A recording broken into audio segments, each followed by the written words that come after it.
Starbucks, a strategic management analysis.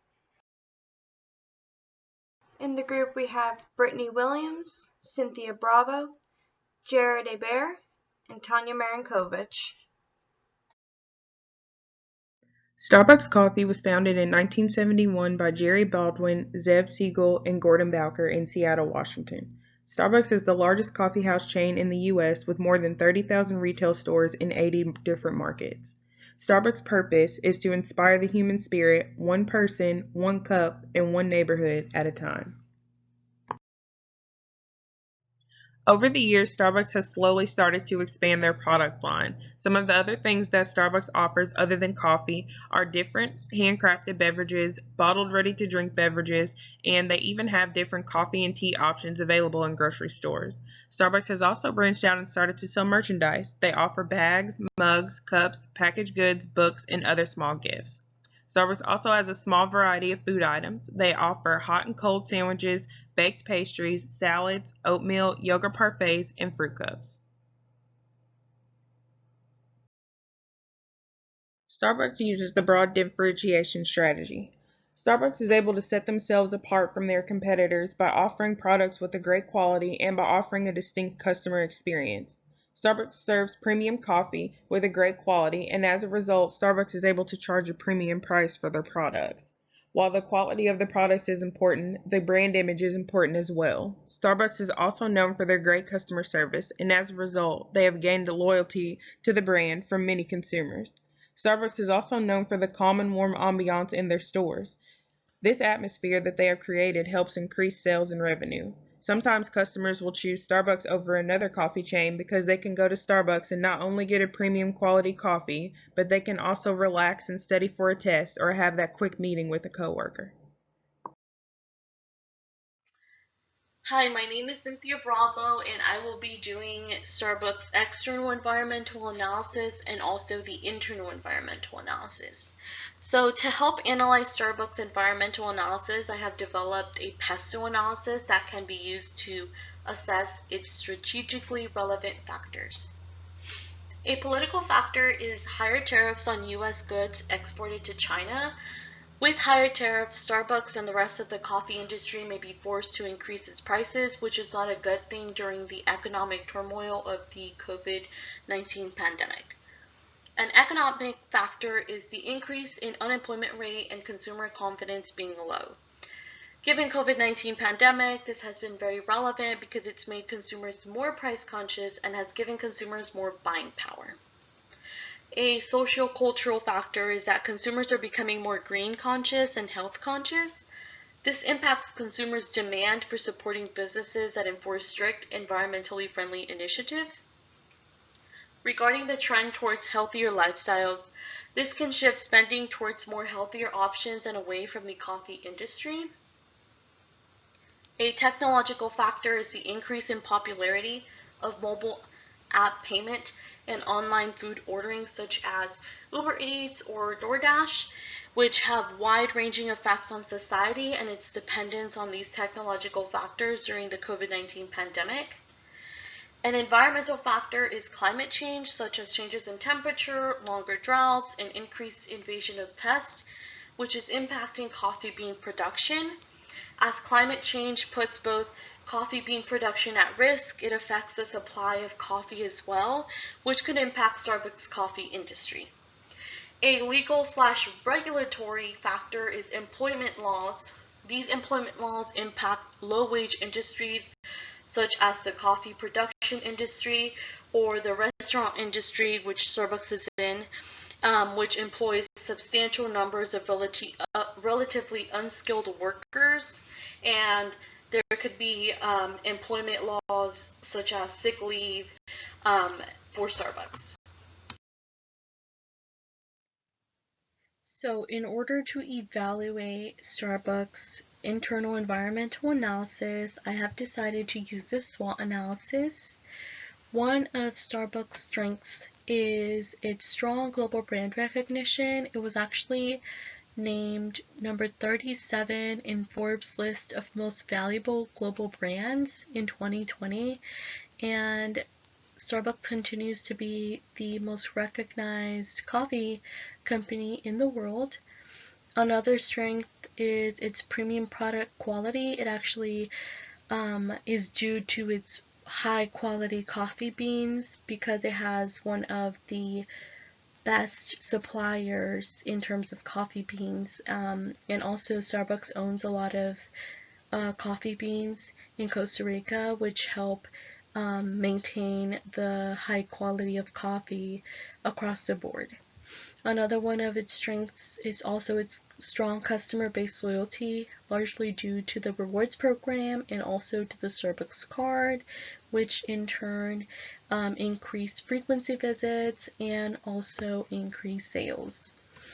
And additionally, another one of Starbucks' strengths is actually its technological advancements and ability to nearly perfect its Starbucks mobile app, and it's become very popular, especially during COVID. The app actually ranks in the top charts of both Apple and Android food and drink categories consistently. In regards to weaknesses, one of its weaknesses is that Starbucks actually has really expensive prices compared to Dunkin' and McDonald's, which are its competitors. And Starbucks coffees tend to be 60% higher than its competitors. Another weakness is that its products can be easily replicated, largely due to its ingredients. And another one of Starbucks' weaknesses is actually its poor sustainability. It recently did switch from using cups with straws to using cups with lids, but the cups are still plastic. In regards to opportunities, one of the opportunities that Starbucks can really take advantage of is expanding its product line. Since its products can be really imitated easily and by its competitors, it can really help by expanding its product line and taking advantage of the consumer trend of health conscious drinks, and therefore also targeting the health conscious consumer. Another opportunity is to continue emerging into international markets. It's become really good at emerging into the Chinese market, but it could continue this by emerging into other markets in Asia as well. And last but not least, another opportunity is the expansion of convenience ordering. Especially during COVID, contactless pickup has been a lot more convenient and a lot more of a consumer preference. So Starbucks can really take advantage of this by, one, making sure that they have more stores that offer contactless pickup, and they could do this by setting out specific counters that are only for mobile ordering that help it be a lot easier for people to want to go in there, know that they have to quickly get their cup and go. And another one of the things that Starbucks can do is also increase its use and market more of the Starbucks mobile app to encourage consumers to order there instead of having to wait in line for their drink. And in terms of threat, one of the threats that Starbucks faces is its increased intensity of competition. Before, and it still continues to be its largest competitor, Dunkin', but now it's also McDonald's, and McDonald's really prices their coffee a lot lower than Starbucks, which could, of course, is a really big threat. And another one is the changes in consumer behavior regarding COVID-19, which has resulted in less commuting, which in turn means that there's less sales.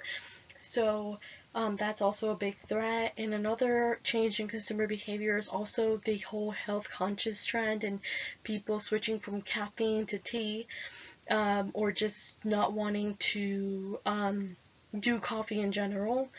And then another one of the biggest threats of Starbucks is also the cultural and political issues regarding race that it has recently been involved in. Starbucks should really stay away from this, and it's a big threat because it really tarnishes their corporate image and also decreases sales. As for the financial analysis, Starbucks is considered to be in good shape.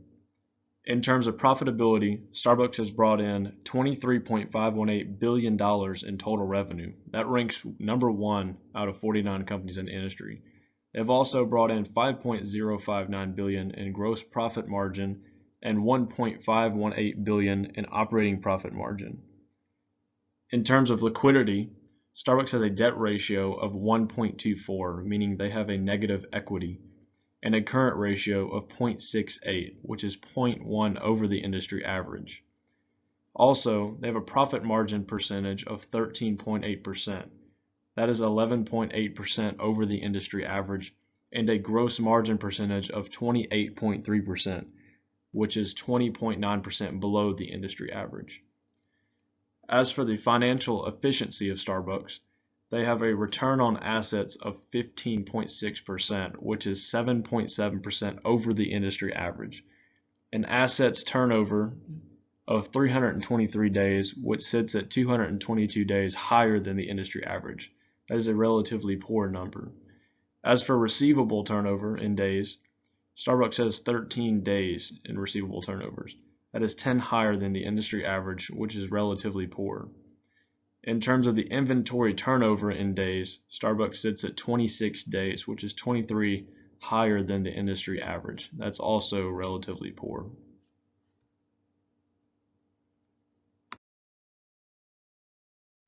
Hello, my name is Tanya Marinkovich, and I will be presenting on the many strategic concerns resulting from using the broad differentiation strategy. The main concerns I will be focusing on are lack of unique attributes, overspending, and a high cost of coffee compared to its rivals. First, I will talk about the lack of unique attributes. In today's generation, many people are ruled by emotion. A place is more likely to succeed by its ambiance and the way it makes a person feel, even if that place is ridiculously priced. This is a pitfall for Starbucks compared to its competitors. Starbucks is a chain serving coffee cafeteria style. No matter where you are, it will most likely look and feel the same. Whereas there are mom and pop coffee shops being open. Coffee shops like Just Love Cafe are becoming more and more popular because they have big chairs, couches, and coffee tables that'll make you feel like you're at your grandma's house. Secondly, I will talk about overspending. According to an article in CNBC, there are over 14,000 Starbucks in the United States alone. With that being said, Starbucks is becoming its own competitor and causing locations to underperform. This is currently being proven by Starbucks deciding to close over 400 stores in 2020 and early 2021. Due to the current COVID-19 pandemic, Starbucks is trying to develop new ways of expanding while still thriving in today's economy. According to an article in USA Today, Starbucks has decided to go in a Starbucks pickup situation in highly populated areas such as New York, Chicago, and Seattle, where people are just picking up coffee. There are no chairs or places to hang out. This is a prime example of going back to roots. Starbucks started out as just a coffee cart on a corner. This new development will allow sales to soar in those areas due to having smaller overhead costs. The last strategic concern for Starbucks would be a high price on their coffee. The average price of Starbucks coffee will land you anywhere between $3.43 and $4.43. Now imagine you get one coffee a day at $4. That is a total of $1,460 a year on a cup of coffee a day at Starbucks. While at McDonald's, the average price of a premium roast coffee is $2. That cuts the price per year in half. People are switching to McDonald's or Dunkin' more and more every day. Luckily, there is a much bigger variety on the Starbucks menu. In conclusion, we have 4 recommendations we believe would help Starbucks. The first would be to improve its sustainability initiative from plastic cup lids entirely to recyclable and reusable cups. This would help Starbucks differentiate itself against competitors who still use straws and plastic cups. It would also target a growing mass of environmentally friendly consumers. Second, Starbucks could offer more unique products. Although Starbucks offers premium quality coffee, many of their products have been easily imitated. Other coffee and food chains such as McDonald's and Dunkin' offer many of the same products. Third, if Starbucks created a homey atmosphere, it would bring in a new demographic of customers. This, combined with unique coffee, could significantly increase sales and allow for overall growth within the company. Lastly, by reducing assets, receivables, and inventory turnover, Starbucks can effectively raise its current standard and reverse the deterioration that resulted from the current COVID-19 pandemic.